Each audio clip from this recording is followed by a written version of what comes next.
Hello, everyone. Welcome to episode 62 of Lonely Gods. I'm your host, David Reinhardt, and I'm joined here, as always, by Kate Riley. Oh, hi. We are here this week to talk about the final Jon Pertwee Third Doctor story, Planet of the Spiders. It's very Are you playing Go Home Dinosaurs? I'm running Go Home Dinosaurs in the background to farm for trading cards. I see. Alex and I recorded um, in the lab today, and as we were talking, he's like, because he just buys a shit ton of bundles for indie games. He's like, I have all these doubles. He's like, do you want me to just give you some of these codes for games with trading cards? And I said, yes, sir. Yes, yes, I do. So that's happening. But that has nothing to do with Doctor Who. Except I don't know if the Doctor Who games that are on Steam have trading cards or not. Hmm. I know the Eternity Clock is on there. I don't know if the adventure games ever showed up. I couldn't tell you. I have no idea. Well then. Well then. So what did you think of Planet of the Spiders? I thought it was mostly pretty darn good. I don't know why people dislike it as much as they do. Uh, I have some issues with it, but I liked it overall. It's really fucking cheesy, for one. Well, yeah, that doesn't surprise me. Like, really fucking cheesy. Like, really, really cheesy. Really, Kate. Well, I don't know, explain. Well, let's see, where are my notes?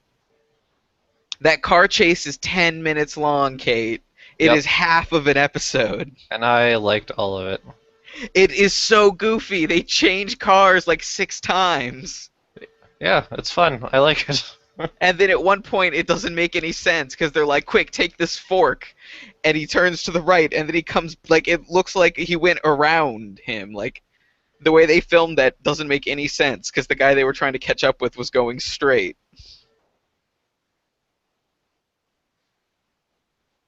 Also, it's kind of flowers for Algernon. Oh, well, yeah.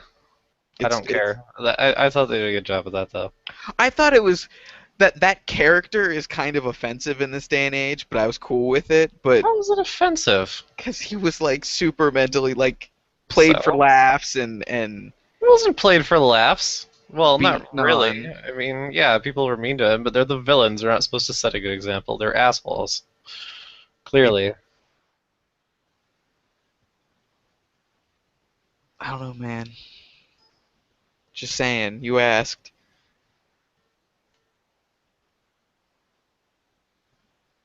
Also, it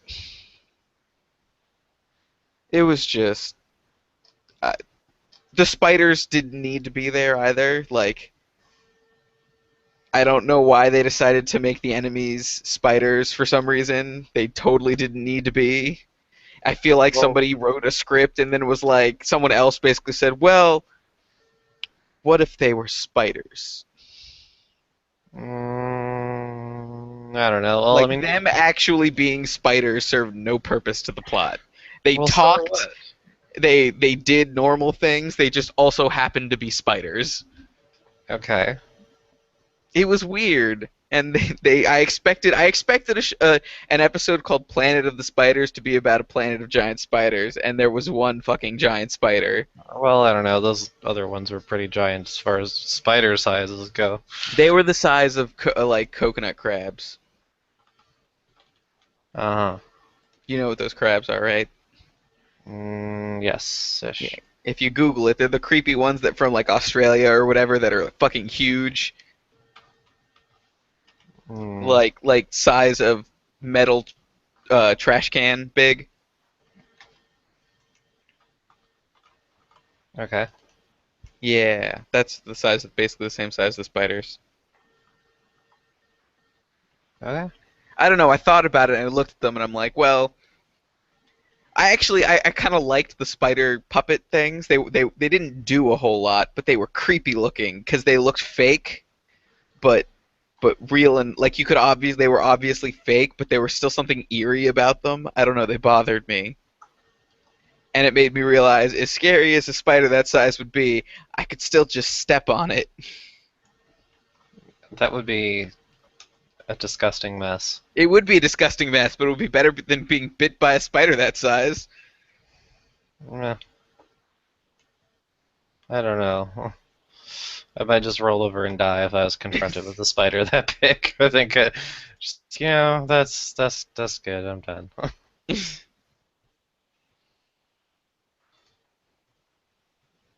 It was a big spider. Yep. Um, I don't know. So let's talk about this episode. So for my first note has to do with I thought Yates left. I thought we were done with Mike Yates. No, and I told you we weren't. Oh, I thought we said we were. I guess I was just an idiot. But Mike Yates joined a voodoo cult, which is bullshit. He decided to get into meditation, and apparently there were Tibetan monks in London, so he decided to go check that out. And they're doing something. Something is going on there. They're like, for the first two episodes, you don't know about the giant spiders. They're just worshiping something, talking about power. One guy's a wizard. One of my notes is just wizards in all caps.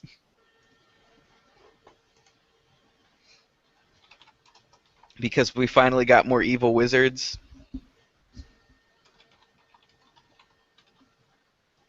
And it starts with the doctor confronting a magician about having ESP for reals. And they make that tray levitate. And then he puts Cyberman headphones on him. So those aren't Cyberman headphones. Those are I actually know. no, they're the same headphones from Green Death. They look like they remind me of the Cybermen headphones, the ones that they put on to like brainwash people. Do But they that's do just that? kind of because they're yeah. That's just kind of because they're big and metal. Oh.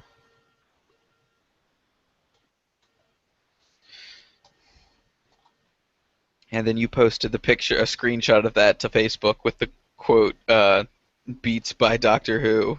Yeah, and then I also made a video out of it Oh, you did? where, yeah, I will link you to it, I guess. I don't even know if it's still up. It might have gotten pulled where basically they put the Jesus Christ. Yes, 9 views. Excellent. Because I titled the video Electroencephalograph, which is why people aren't going to watch it.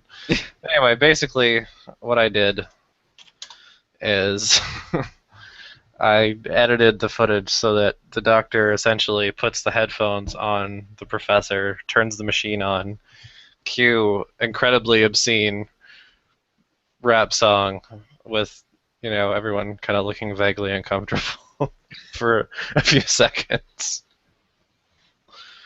It's stupid. I don't know why I did this. Because you were bored. Yeah. Well, I don't know what else you want me to say, Kate. I don't know. What do you want to say? So why did you like Planet of the Spider so much? Because I don't know. I thought it was an enjoyable send-off. It's definitely self-indulgent, but that's okay. It wasn't like as good as War Games or anything, but it was enjoyable. Oh, one of my notes. Oh well, I specifically wrote down I was really happy that Mike Yates came back and he was doing all this stuff, but he was really smart and I thought he was being super clever in this episode or this story.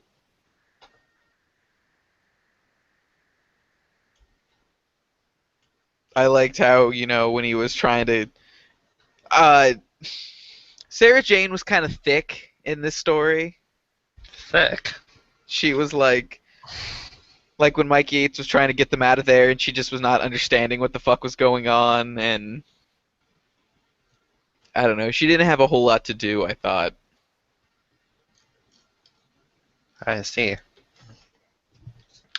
I don't know. I don't think so. I mean, she was perfectly fine, and she was a good vehicle to start like the beginning of the story. It was she served her purpose of getting Yates back into it. Yeah.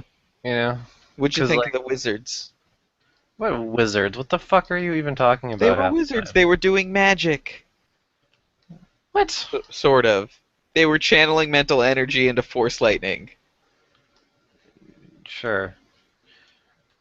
Uh, well, it's not them. They're not wizards. The spider is are wizards.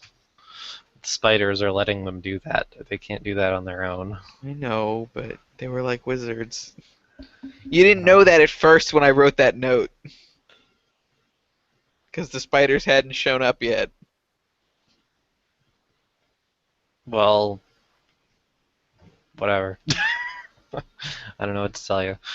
I don't know. This story just felt kind of like a greatest hits as far as like Jon Pertwee is concerned, because like you get Benton and Yates and 5,000 vehicles and Sarah Jane and the brig we get to travel and I don't know. The only thing that's really missing is the master. Yeah. But I don't know about you, but I was pretty impressed by the spider models actually. I thought they like some of the like the more background ones like were like whatever because you know they're background ones, but a lot of the ones that actually like moved and walked around and stuff, they're pretty good. Their I thought movements I didn't find that great, but the models themselves, yeah, I liked. I thought the movement was pretty fine. I mean, they were marionettes and they looked pretty good to me. I mean, they didn't really move like a real spider would move, but I could believe that these spiders moved like that. I guess I don't know. It was fine. It was like especially compared to shit that like the Web Planet or something where we've dealt with insects before. Like these were much more like animated and better. Even like the the stupid giant fly thing from Green Death. You know, the spiders are Yeah. way fucking better than that. I mean, And the by giant far. spider was pretty good too. They did a good job making it look like it was the same shot, even though it wasn't. Yeah. So, but no, I definitely like bringing Yates back to wrap up his story, and also Joe's letter to bring back the crystal. Yeah, The seriously, letter they from keep Joe. that crystal has been used in so many stories. It's Used for nuts. two stories. It's been Three. Green Death and this one, not three. Yes, because there's the No, episode where he goes and gets it.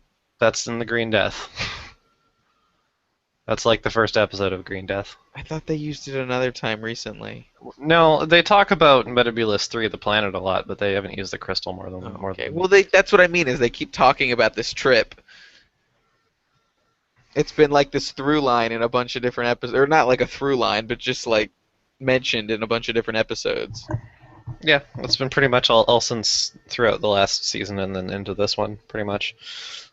But yeah, it was nice to hear from Joe. Like that's another one of the things. That's one of the things I liked about this is that it did feel like they were very intentionally making this a cap to sort of Pertwee's like whole tenure. Yeah. Where they couldn't, you know, obviously it would have been nicer to have Joe actually on screen, but you know, a letter's fine too. But then there's a lot of callbacks to the Green Death and a lot more other. And I mean, you might not like Tom.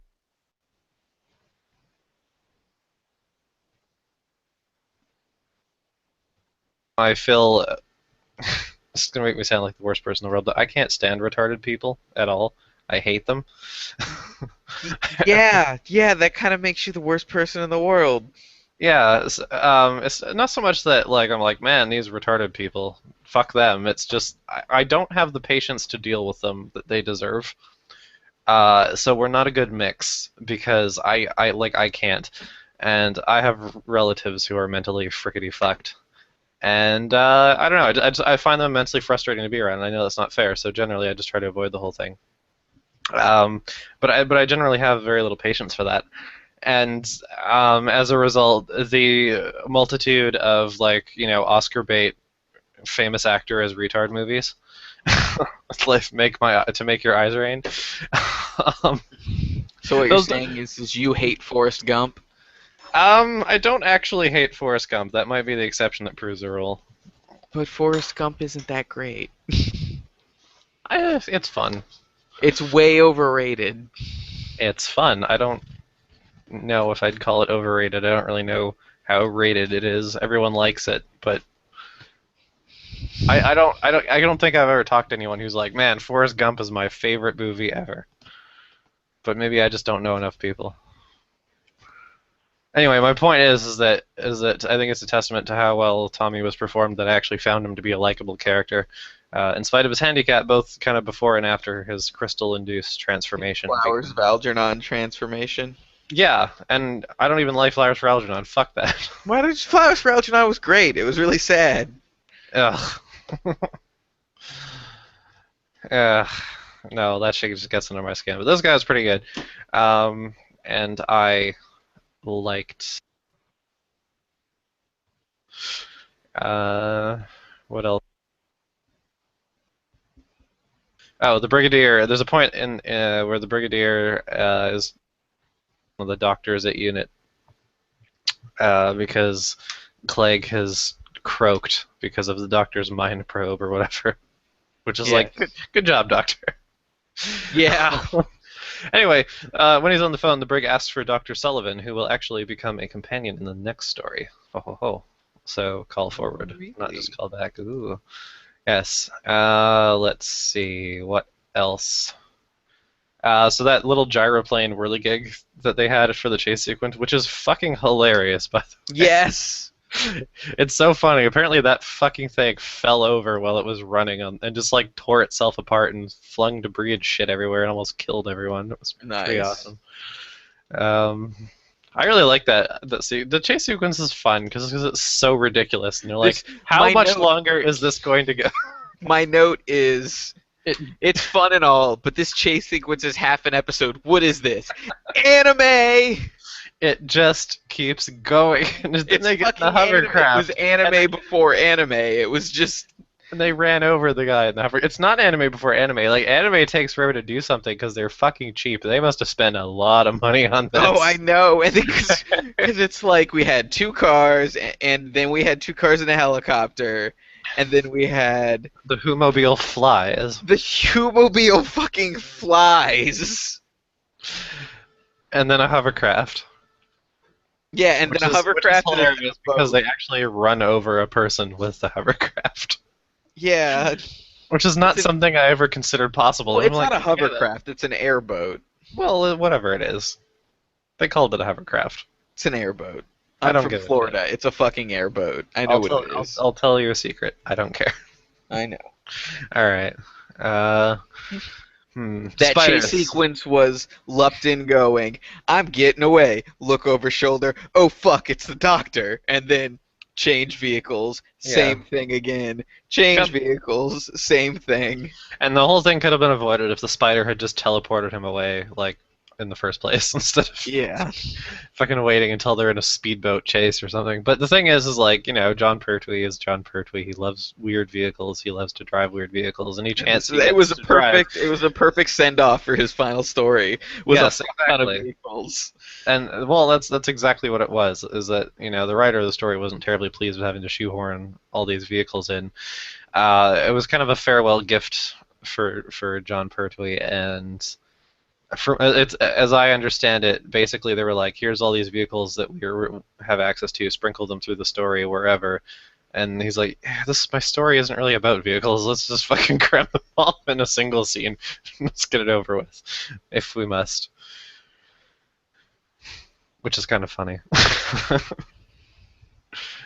So it turns out sentient arachnids from Metebelus III are trying to get back the crystal that Jon Pertwee stole, and they're giving humans magical powers to do it.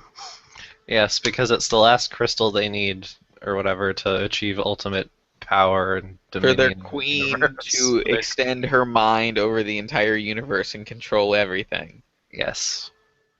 This is very, very heavily influenced by Buddhism. What do you think of the whole Buddhist aspect of this? It's very 70s, I have to say. I was fine with it for the most part. It did a good job of gelling with the whole Time Lord regeneration philosophy. Yeah, Like we run into another Time Lord who regenerates in front of our heroes. Weirdly enough, that's regenerates into a person that was already there who disappears. I didn't really entirely understand that. I wasn't sure if I just missed something, but yeah, you did. I probably. Okay, so Kenpo is the old guy who was like Jon Pertwee's like master or whatever back in the days. Anyway, and Choji, who's like the public face, is actually he's not a real person. He's just a projection of Kenpo's future self. okay, that's what I thought. So when Kanpo dies and regenerates into Choji, the Choji that you've been talking to disappears because obviously the projection isn't a projection anymore or something. I don't know. Anyway, basically it's like he's caught up to the future. But it was a good way of introducing regeneration to Sarah since she's going to be with Tom Baker. I didn't like it. Honestly, I really don't like it. I feel like and this was done quite intentionally throughout the entire story was to sort of gradually like you know, acclimatize the viewers and kind of hold their hand with regards to regeneration, especially for younger viewers, because Jon Pertwee had been the Doctor for 5 years. They might not even remember Patrick Troughton.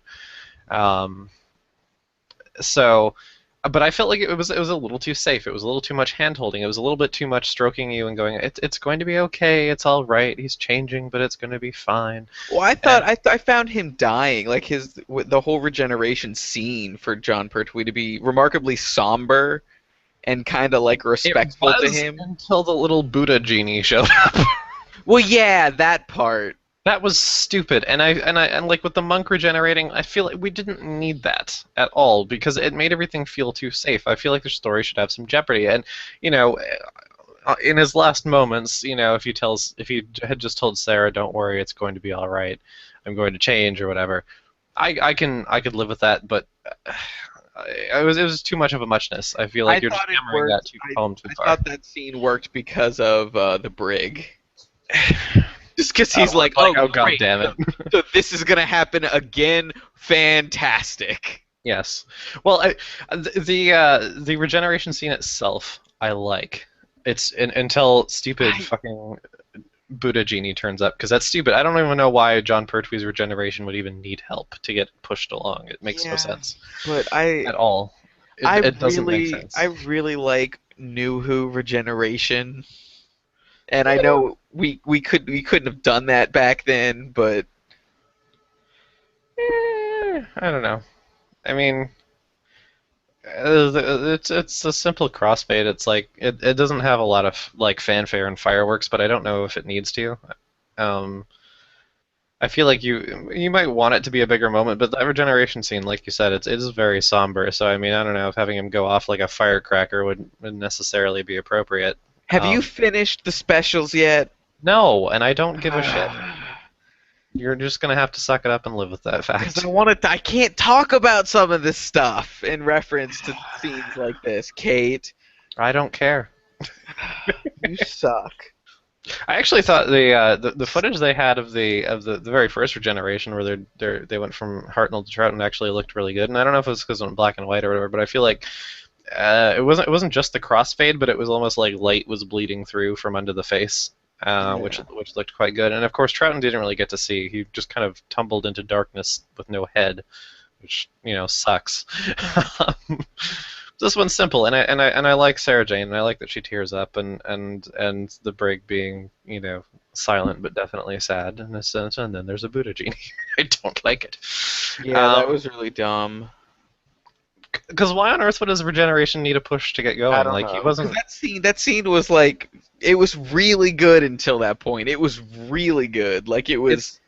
It's it's bizarre, and like I said, Doctor it's Who doesn't convey emotion like that very often. But when no. it does, it's usually really good. Yeah, like I said, it's just too much going. The writers are just being, they're there. It's gonna be fine. Don't worry, things will be different, but it's gonna be all right. And story needs jeopardy. So They're saying, it's been 5 years for the children. That does make a lot of sense. It kind of puts things into a better that's perspective. exactly why. And the other reason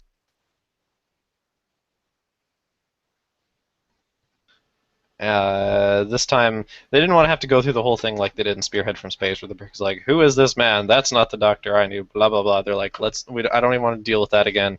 He's going to regenerate in front of everyone, and there's going to be no complaints, and no one will question it. And then you get to kind of leapfrog that whole thing, which is good because he already did this sort of "Who is the Doctor now that he's regenerated" kind of thing with Spearhead. I don't know if Robot really needs to be that.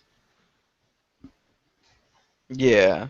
I mean, obviously, there's always a period of adjusting to like, well, is this new doctor the same person I was friends with before? Blah blah blah. But we can at least leapfrog the part where people are doubting his identity, which, to be honest, isn't always that interesting. And that regeneration scene was actually shot on the very first studio day for Spiders for this story.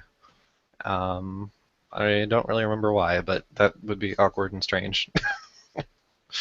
You would think you would do this the very last, but they didn't. So yeah. Apparently John and Tom didn't say a single word to each other the whole time. Really? Yeah. It's a little bit weird. Oh, and that was part of my note. I didn't read it when we were talking about it earlier. The thing when I was saying how I felt like the spider part of it were an afterthought, especially just because they weren't just spiders, they were prejudiced aliens that thought that another race was lesser. Like I feel like we've seen that a lot. Well, sure, But but like, oh, what if they're spiders this time? well, yeah. I mean, why couldn't they be spiders? It'd be better than another, yet another human with some silly putty on their forehead or something. I mean, it would give them points for creativity at least. Like, yeah, why couldn't it be spiders? Like, so what? Yes. I mean, I don't know. I really wanted a bunch of giant spiders. but I really wanted that. That's my there was problem. Is I'm being a giant baby. spider. You are I'm being a baby, and I wanted giant spiders, and and I you got wanted one. I wanted a forest of giants of like big like bear-sized spiders. So what you wanted I was wanted it to be a fucking cave. Chamber of Secrets. Is what you I wanted. no, I wanted it to be a cave from Skyrim, full of Uh-huh. spiders, and it And wasn't. and did you forget all of a sudden that this is the BBC in 1974? I expected them to look really bad. I expected them to be super cheesy. I expected it to be like that episode of Extras where he plays the slime monster from Doctor Who. And then, but instead you got spider models that looked pretty good but weren't very big. No, but they were they were creepy, man. They They were were unsettling. They are unsettling. Actually, the spiders, there are three actresses who voice the spiders, and two of them are of interest to me because one of them is also the voice of Alpha Centauri. And the other That one makes actually sense. is Roger Delgado's widow. After he had died, I guess they gave her this role to play the spider queen, um, so that she would have a little bit of financial security, I guess, Aw, right that's after nice. his death. So he'd only died a few months prior. I think he died uh, between seasons, so it hadn't really been very long. If this had been made in the 90s or more modern times, you would have a in memory of Roger Delgado thing at the end of this. Yeah, and in a way, I feel like this was like their way of kind of getting Roger Delgado, or at least some essence of him into the story, even though he couldn't be there, in a way, because it kind of has that connection. Um, let's see. Well, we're talking about actors. We can mention that the guy who played Choji, which is he's the yellow face monk we mostly deal with. He also played Lynx in the Time Warrior. He was our Sontaran friend from space. I'm sure he. I Um, see. uh-huh. Let's see. So I was actually they had started filming for Robot while this was being shot in parallel. So unfortunately for Elizabeth Sladen, she had to be like shuttled back and forth between working on two different stories at once. Oh, that blows. That would blows. That would be boring. Let's see what else. Uh, my notes say Pertwee ends up in a coma a lot! Exclamation point! Exclamation point! I guess I was drunk by then. But he does. He His does. doctor, he fucking his first sign of trouble, he turtles. Um, Jeez Louise. And my other note was that the last episode was really fucking good. I think it was too. Oh, well, to an extent, there was one aspect of it that I didn't like, and that was Pertwee's sort of final confrontation with the Great One, which is actually fairly good. I mean, it's obviously a blue screen background, and it works really well. Like the perspective looks nice because like the Great One looks huge because you've got Pertwee like superimposed on a staircase, so it looks like she's this massive thing, up on a high platform. And that was really well done. But what I didn't like is that apparently in this cave, like what kills him is that he's being like killed because of the waves put off by these crystals or whatever that like destroy every cell of your body individually and stuff. And he's just kind of standing there like it's no big deal. Like when he goes to confront the Queen Great One thing, he doesn't struggle. He's not clearly like in distress. He doesn't seem like physically having a problem at all. He stands there like he always would stand in the unit headquarters or something. Like he didn't seem to be in any trouble. It's only after he came back in the TARDIS he kind of stumbled out. But I would have liked it to be more of an effort. I could have wished he would have fallen apart kind of more and more as the scene progressed, and that you could see him getting weaker instead of him being oddly fine and seemingly unaffected. That makes And I think that really kind of undercut the scene for me because I'm like, he shouldn't be looking fine if he's dying bad enough to have to regenerate. That shit bugs me. um, ba ba ba ba. Let's see. I only have two more notes left. Terrence Dix did not like the idea that the Doctor kind of fucked up and that he has to regenerate on his own.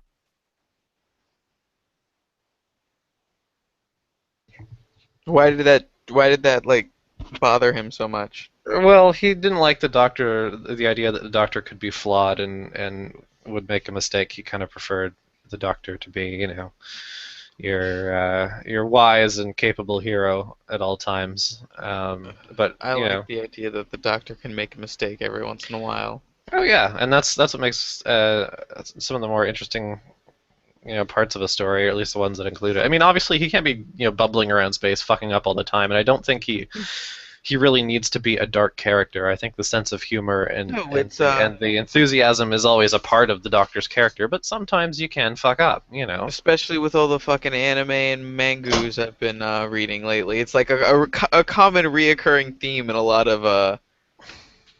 of boys manga and stuff is like it's the power of friendship, like to like social, like our bonds that bind us all together, like it's the power of that, Assimilate and that's society, it don't may be an outsider.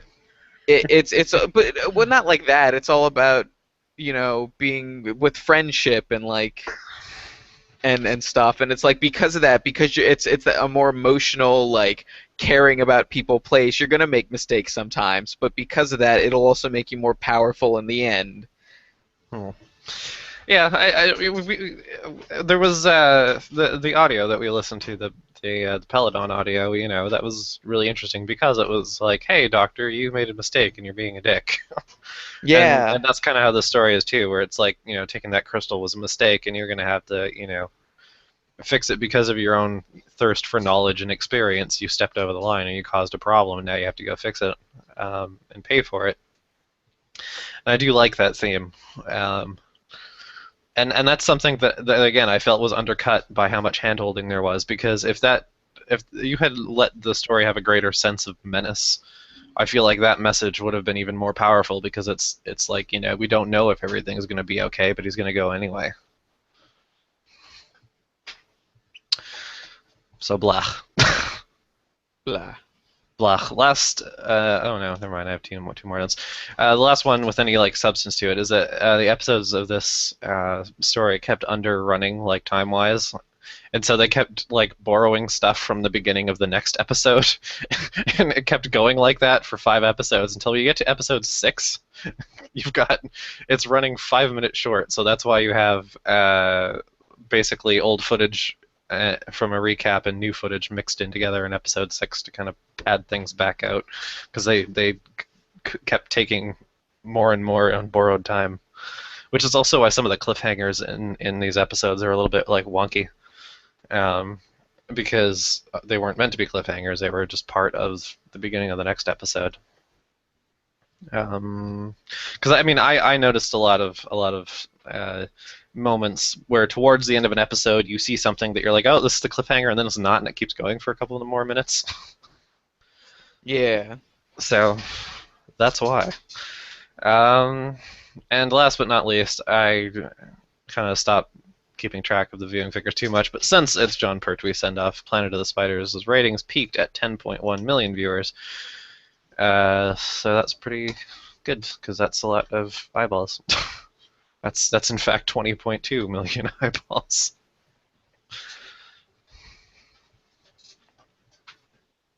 So yep. Yeah. Yeah.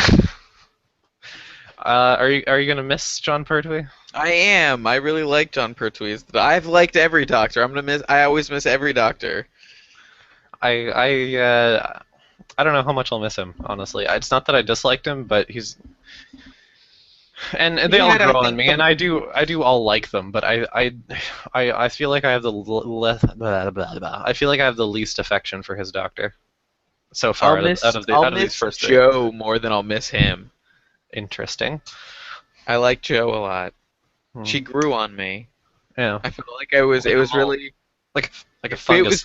was since I feel like since the first time since Barbara and Ian we had like a real relationship evolve, like because it always felt like my other favorite companion so far has been Jamie, but Jamie and the Doctor kind of always felt like they were just friends, like they Well, just had a they really hit it good. off right away. They were just bros. Yeah. I don't know. Well, I was gonna say actually, like one of the reasons that this is somewhat of a lesser impact or